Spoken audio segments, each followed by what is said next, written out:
Bonjour, bande de section Ngaba Mumba. Bon, tout le monde est nous kolelo likambo zaini. Bon, il y a Mokoloba, ils allaient mal à surtout tout ça donc tous alara awa lokola ba communicateur pour la kisaba imboka komate ce que mboka ezali ko kende oyo to sala ngo donc tout le temps biso moto benga ngo to zali na plaie de la résistance oyo to benga on attend du peuple dans la section Ngaba pe na district ya Muamba to sangana awa chaque jour à partir à 6h et 7h to kataka donc suite guerre les lots surtout mon ami et puis donc pour ça l'année pour mesana na activité où les alliés il y a séminaire politique qui sont organisés na niveau ya section na biso pe te ko informer ba comment est-ce que makamundenge les alliés ko kende yango donc le mokande to sangana ko yawa donc premièrement et puis pour lancer na pesi moto na mokonzi na biso président Martin Fayulu bless yo azali na mikili ya poto. Donc, Nzambe azalana pete bakonzi sous Serge Welo et puis to pesi secrétaire national de Gos Kitoko pete bande ko surtout ya décidé ba résistance nyonso. Oui, to bi actualité za munene to mona mokonzi mboka to kutana ndeko Kagame basoli pona babi pona intérêt ya mboka bomoni yango ndeni côté ya la mboka. Biso ba kongomani to yebi ke ndenge to zali boye Congo ezali nation ezali munene. Donc c'est tout à fait autre que les alliés bapantio basé comme manakati ya mboka na biso pays lokola Rwanda zali mukia ko kota na Congo plus de 6 fois 7 fois mais biso to lungwa to kende ko senga Rwanda donc lokola négociation c'est-à-dire que les alliés ambition ba pesa Messi Chilombo pona mboka oyo ya séparation ya mboka donc ko libwe mboka epa ya Messi Kagame parce que ba Congomani ba continuer toujours na souffrance yango wana biso to lobi qui ba coalition na bango ya saleza maliboso ta sala ba coalition donc yé a saleli ne ba coalition ba yokana na Messi Kabila na Kenya pour na séparation ya mboka ezaki que Messi Kabila sala o Messi Kabila ko kakate po atala ke ba Kongomani tozalaka pression pe to koki jamais ko lungwa ko ndimake mboka na biso ezala séparer yango wana yes tellement basala ba corps physiquement pe na ndenge ya molili acceptaki yango wana kei wana pona ko trahir mboka ke apesa mboka epa ya mununa na biso Kagame tozala Ngaba toyike na Ngaba ba bikora ekomi kitoko nyoso komi kitoko po ba député ba votaki ba sa musama lam eza bongo te bon pona biso na Ngaba tozata na député moko te lelo oyo ya bazoba mambo ya courant non député osabo député azosala pona intérêt ya famille na ye na bandeko na ye c'est-à-dire tozan tout d'abord intellectuel quand on parle de la fondation c'est-à-dire que ça bien privé à quelqu'un donc individu mo bo garder yango pona famille na ye pona bana na ye lelo bozo tuna biso ke député o yanga basala ato votaka na ba élection les gars to votaka numéro 4 na numéro 8 o bana mboka bayebi ezaka Charles mais eloko moko te azali ko sa pona bana Ngaba lelo aloba ke de l'estage ici na Ngaba polo o to la 10 est-ce que polo ezali repasser te na chemise yo azali ko sa leloko moko te donc c'est-à-dire ye ki bokonzi oyo azwa ki pona bana Ngaba ezali pona intérêt ya ba famille na ye abengisi ba famille na ye na bulungu wapi lelo so oke awa l'hôpital na ye atia nango fondation so oke chaîne na po apongo sa tia kombo ya bana na ye donc partout c'est-à-dire que moi na Ngaba azan intérêt moko te na mamni otu yo sala yenda yaki kozwa po na famille na ye donc bana Ngaba bazali ba bénéficiaire te bakosa ba Kongomani te azo salelo moko te na kati ya Ngaba biso tozali lokola ba député ya terrain pe ba lobeli ba panzi sango tozala na kati ya Ngaba donc bakosa ba Kongomani te na niveau ya commune na biso ya Ngaba parce que azali ko salelo moko te yoko lobai ke bozama makambo zo préparer likambo moi likambo zaini bon likambo na biso ya motuya oyo to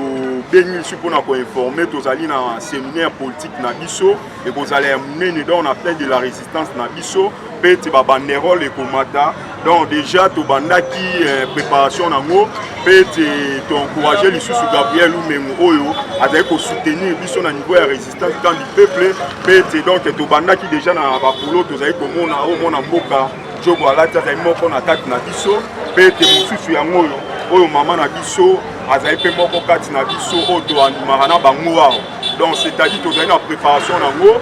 yango tolobelaki ke tokoloba makambo oyo etali pourquoi régime ya mabe ezali kowumela toujours na mboka na biso ezali komema changement te yango wana biso tolobi ke tozali na préparation ya séminaire politique na biso tosala yango awa ezali lokola na matinée politique tokoya biso nyonso tu ndenge tosangi mpe tosensibiliser tozobenga bakongolais nyonso tu appel les ara ya téléphone tu appel pe ya monoko donc to bengi bango to informer bango to kutanaka à chaque tongo et puis na séminaire wana baya ebele to koloba mambu oyo e concerné mboka mambu oyo ndenge mboka bandaka de 1997 kita réalité nini oyo congolais azali komona lelo mambu nini oyo tozali ko subir basi to nango ezali komata dès que tozali ko bénéficier na loko mon côté mboka ekomi nango diriger ya Rwanda to ya ba Rwandais komi komata ba Rwandais ne ba ko ba bénéficiaire koleka biso ba Congolais na kati ya mboka na biso yango wana appel na biso ezana ba Congolais nyonso tout tozali ko préparer yango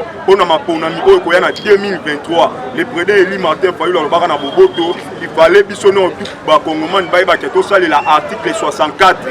soki basali ba mayuya ya kotia bato na bango na ba niveau ya ba cours na ba niveau donc parti par là pour bango ba gérer yango na ndenge ki ya ba coalition oyo bazali ko diriger mais c'est Kabila o diriger le ko la héros dans l'ombre ye Tshilombo bimisa yango na biso to lobi bo article 64 ezali na mutu to ko banga mutu moko te mbala oyo donc mafuna ranking donc to bongisa tim kolo président na biso Martin Fayulu a besoin pouvoir na ye et puis to bongisi pamba boye to boyi ba mamnyo soto ya seni ya lokuta ndenge bango bazali ko sala donc to loba ki ke seni ba politicien bazala te za la netre mais lelo monsieur Tshilombo ake ko sala o ya ye réunion pe ba ke ko sala mambu ya seni na ye na monsieur Kabila tellement bataka mboso simple coordonnateur na kati ya parlement po ete ba bomba ba kongomani yango na biso to lobi boye tozali na terre kobanga te article 64 elobi ke tozali na liberté d'expression elobi ke mokonzi o peuple akote ye to ya tie te so batie na makasi biso peuple tokobima na nzela yango wana maloba mokonzi alobaki et puis toza kosalela yango donc tokobangela oyo toza na détermination donc remerciement pete ya bakadre na biso nyonso surtout ya eside pete ya barésistante nyonso to bazali oyo bazali kosoutenir misala mbote mama mbote papa toza na section ya section ya ngaba mwamba babenga yango camp du peuple bolobeni mpo na peuple congolais otala olelo message eza nini message eza boye topona esika oyo tosanganaka ntongo nyonso na place na biso ya résistance na ntongo nyonso tozalaka awa mwana nyonso ya mboka awa alingi adere aya na esika oyo place ya résistance awa nde boya ebele tosanganaka ntongo nyonso mpo totombola esideke liboso. Merci beaucoup maman. Mais namoni polo polati eza elingo loba nini message ya polo namoni oyo message ya polo na biso ezali toza na préparation ya activité monene kosalama a na ngaba mpona koloba toza na likambo ya koloba yango tozosorganize malembe tolancer des messages de bouche à l'oreille ekende na mutu nyonso oyo akolingi koya koparticiper na manifestation na biso ekozala awa ekozala activité monene na ya chaque jour na ya monene oyo tozobongisa oyo ekosalama na place oyo ya résistance. Merci beaucoup mbote ndeko bon boyi mpona boza mamba koloba est ce que na mboka oyo mpona maloba nde esenzaka makambo bo baloba mbala na mbala eloko esenza te est ce que maloba okoloba kosenza nini mpona bacongolais bon biso premièrement nanu eza nanu totravaillaka nanu président na biso Martin Fayulu mokonzi ya mboka tozotravaille trop eza na mpona intérêt ya peuple congolais eza mpona bapropre intérêt na biso te lelo tomona bandeko mosusu ya gouvernement baza en place bazotravaille mpona bafamille na bango mpona baintérêt propre ya famille na bango mais biso lelo souffrance na blitz na biso eza mpona peuple congolais mpona avantage ya peuple congolais. Ouais. Merci beaucoup. Mbote papa mbote maman likambo ozo préparer ezali bobengisi peuple ya koyoka maloba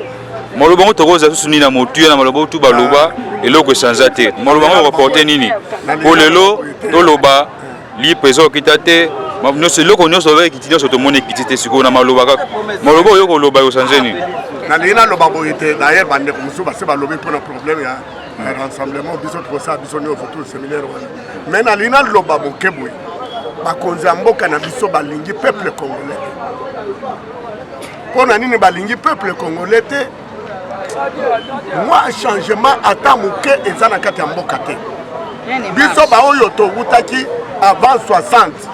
naloba boyeke avant 60 tovivaki na babindele mais toyebi ke ndenge nini mondele alingaki peuple congolais même biso moko biso na biso tala 61 ans ya indépendance 0 sur 0 bon nyonso tu eza kaka balukuta babiloko moko ya pambapamba oyo baza koloba na bakonzi na biso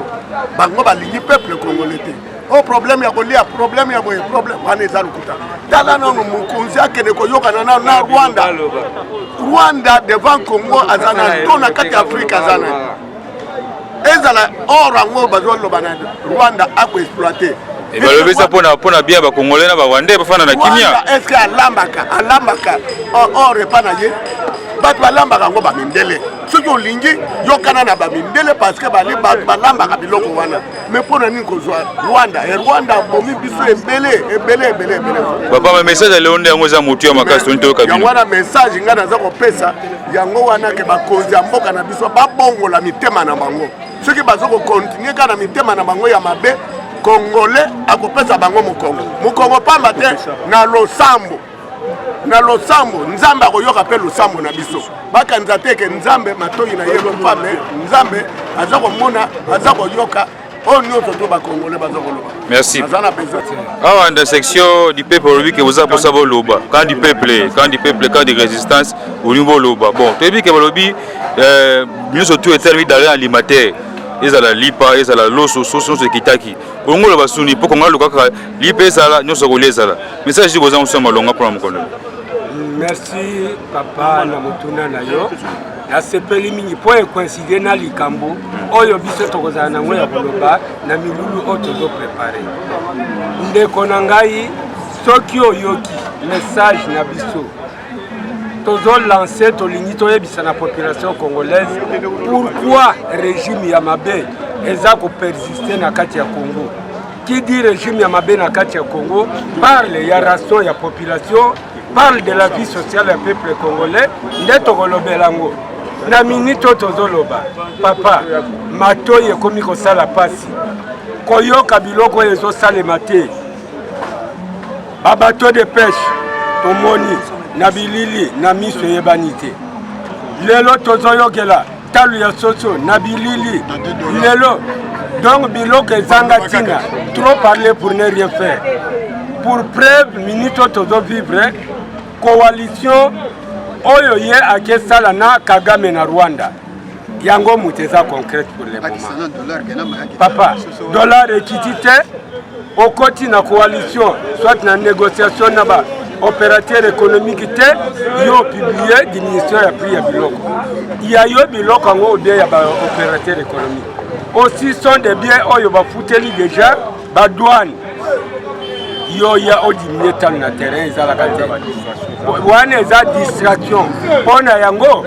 tokofongola mulai pe tokolobela bien na milulu oyo tozobenga peuple congolais approchez-vous de nous po tozalaka wa chaque matin du lundi au samedi tolobaka mais oyo tokolobeza très spécial na spécialité nango yango tobengi au peuple congolais ya koyoka et ko changer mentalité na yo pe okotinda yo oyeba badroit na yo oyeba kwa agir. Message na biso eza epa peuple congolais omoni awa toza na commune ya Ngaba biso na Ngaba tovotaki Martin Fayulu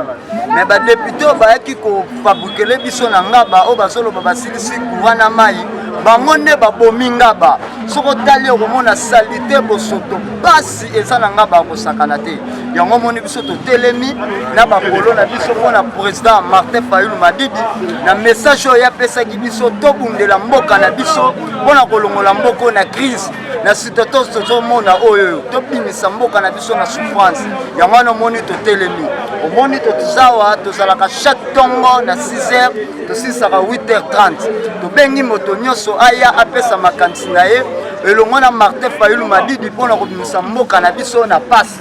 Ngaba esi ekufi Ngaba babomi yango koboma Ngaba tozana ba député te Ngaba tozoloba mai courant eza na pasi ya kosakana te yango moni kisasa lokola ekufi totelemi mpona kobimisa mboka na biso na crise oyo tozana mboka tozosufri dollar ezokita te tant que dollar ekiti te bazokitisa biloko oyo biloko ekita ndenge nini omama moto afuti mbongo na ye aki asombi biloko na ye aye na ngo awa okitisi dollar te me bolobi ke tozokitisa biloko wana eza bazokosa biso eza badistraction mpona kolakisa neti biloko ezokita tosepela tokosepela na biloko ya bongo te mpo tozosouffrir population ezosouffrir biloko ezomata bakitisa na dollar ekiti apres bokitisi biloko mais comment est-ce que mutu atie biloko na ye aye na biloko na ye afuti bataxe nyonso koye kokitisa biloko akoteka biloko wana ndenge nini akoganye ndenge nini donc mboka na biso tozokende na mabe. Mais mama toza na nga abi kini bopete esalaka samedi nyonso tomonaka député na biso na babourgmestre kosala kini bopeto papa lelo eza samedi tala na se tala matiti na se ozomona te ndenge mosala yango ezosalama mai mpe ekangami courant kutu eloko te tozolela batelefone eza kokangama balobi courant tozala na courant mais tala elamba papa ya biso alati et ça a repassé en gros pour courant exacté mais ceux qui sont dans le courant air nyonso courant mai ezali kolia ezali eloko tozobeta sete biloko ekita tozosouffrir komona bato bazosala mikolo ebele bazolia te bana bazosouffrir tovotango tovotaki oyo tovotaki numéro 4 biso tovotaki numéro 4 mais bakei kochange biso kuna batie numéro mosusu maintenant tozosouffrir bato bazofuta bandako te bato baza libanda bazolala na baeglise état de siège néant, collier néant, non son néant, union sacrée zéro. Kuna bake ko voter le sous makambo mususu. Oyo bato aloba ki wana te. Papa, tozo kende wapi pona mboko. Merci maman. Biso kaka na kati ya résistance toujours nyonso bokoloba to balorese bosala ne malamu. Bon, message à Souka pour Pesa, la préparation, Oyo Tozali Nango, et le Mikolo. Na ba moto za ko banda yango appel à titre de rappel les ko salema donc peuple congolais non tout la toujours na sima ya président na biso Eli Martin Fayulu to bengi bino nyonso tout zala et puis tout monde na ka boyo ka ba formalité bato bazolo bo président Fayulu ake ko kutana monsieur Kabila o ba keni ko sala bo dès le début monsieur Kabila benga président Fayulu abo yango kaka lelo na endo luka po sala ni pendant que nous boza koloba awa président Fayulu azana déplacement c'est-à-dire ezali formol oyo bazali kolinga komuye ba kongomani ba cotation na confusion ndenge bango ba mesana par rapport ya be chèque na bango parce que monsieur Chilombo azali donc na bilan moko to ko pesa peuple congolais na 2023 ezali pe lokola na député oyo ba kongomani ba votana niveau ya ngaba Charles azali na bilan te donc c'est pour cela to pesi lisusu dongona na ba congolais no bazali libanda oyo ete bazali kolanda biso bo soutenir président Fayulu et bo soutenir biso na niveau ETP na kombo ya parti na biso lokola moko oyo Gabriel Lumengo zo mona drapeau donc ya soutenir biso pe te ba polozoya donc ekosala bientôt l'une visibilité ne longi ya président na biso a biso eza visibilité ne longi ya président na visiter ne longi individu tokoki jamais kola tango ote à part le président Eli Martin Fayulu donc na petit ba décider nyonso pe ba kongomani nyonso mbote pe ba collaborateur na nyonso tu ya résistance pe de jeunesse des hébreux donc tozo banda musala donc ndenge senyeni donc merci pour na mokolo ya lelo donc le président la biso Eli Martin Fayulu pe sozali balongona nzambe ya batela parce ba kongomani nyonso tu tozali donc na simana yo soki ozali te donc toyebite yondo ozali donc papa na biso avec SID pour la dignité du peuple congolais, avec SID pour un Congo fort et prospère, avec SID c'est encore possible, c'est encore possible, c'est encore possible.